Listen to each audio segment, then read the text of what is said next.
या चातुर्मासातील भाग पहिल्यामध्ये जो एक प्रकरण आहे की नैमित्तिक पाठ आणि स्तोत्रे, आरत्या इत्यादी, तर या भागामध्ये असं सांगितलं आहे की नैमित्तिक म्हणजे काही कारणांनी म्हणावयाची स्तोत्रे. स्तूयते अनेन इति स्तोत्रे, म्हणजेच ज्याच्याद्वारे देवदेवतांची स्तुती केली जाते त्याला स्तोत्रे म्हणतात.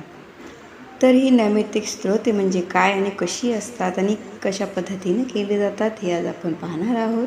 व्हिडिओ आवडला तर नक्की लाईक शेअर करा. चॅनलवर नवीन असाल तर प्लीज सबस्क्राईब करा. ही नैमित्तिक स्तोत्रे म्हणजे साडेसातीकरिता शनी महात्म्य वाचतात, त्याचप्रमाणे इतर स्तोत्रे त्या त्या कारणाकरिता वाचतात. श्री गुरुचरित्र दर गुरुवारी वाचले जाते. स्तोत्रांद्वारे आपल्या इष्टदेवतेची स्तुती गाऊन तिला प्रसन्न करून घेणे हा स्तोत्रे म्हणण्यामागचा सरळ व साधा हेतू असतो. प्रत्येकाला काही ना काही दुःख असते. ते भोगत असताना आपल्याला कोणाचा तरी आधार हवासा वाटतो. अशा वेळी त्या सर्व साक्षी सर्व शक्तिमान परमेश्वराच्या कृपेची अपेक्षा केली जाते आणि त्यासाठीच ही स्तोत्रे असतात.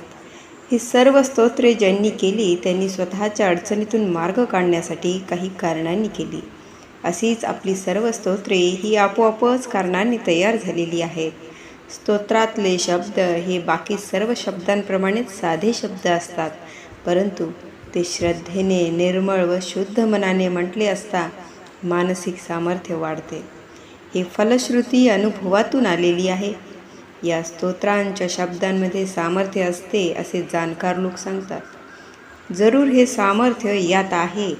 आपण आपल्या वैखरीतून म्हणजेच कंठातून या स्तोत्रांचे शब्द उच्चारतो तेव्हा त्याचे सामर्थ्य आपल्या आत्मशक्तीमधूनच प्रत्ययास येते आणि त्याच आत्मशक्ती व मनसामर्थ्यामुळे फलश्रुतीत सांगितलेली फळे आपल्याला मिळतात. या भागात पुढे देवदेवतांच्या नेहमी प्रचलित असणाऱ्या काही आरत्या दिल्यात आणि आरत्या म्हणण्यामागचा हेतू काहीसा स्तोत्रांप्रमाणेच असतो.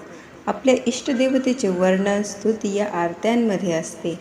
भक्ती ही नवविधा आहे. आरत्या म्हणणे हाही या 9 प्रकारातील एक भक्तीचाच प्रकार आहे. तर ही नवविधा काय आहे हे आपण पाहणार आहोत पुढील व्हिडिओमध्ये. जर तुम्हाला असेच भक्तिपर व्हिडिओज नवनवीन विषयांवर मिळवायचे असतील तर आपल्या चॅनलला सबस्क्राईब करा. आपल्या चॅनलचं नाव आहे अध्यात्म आणि जर आवडलं तर नक्की लाईक शेअर करा.